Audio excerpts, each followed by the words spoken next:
ઉપાધિ કોઈ તું કરમાં હજી હું બાપ બેઠો છું હજી હું બાપ બેઠો છું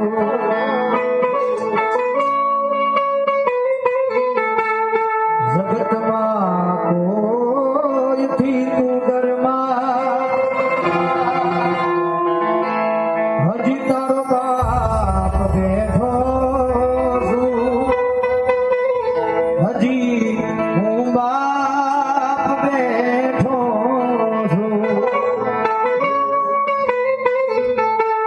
જગતમાં બાપ એમ કે દીકરા ઉપાધિ કરીને આજે હું બેઠો છું ખંભે બધા બાપ હાથ મૂકે પછી દીકરાના કોઈથી પીવાનો ન હોય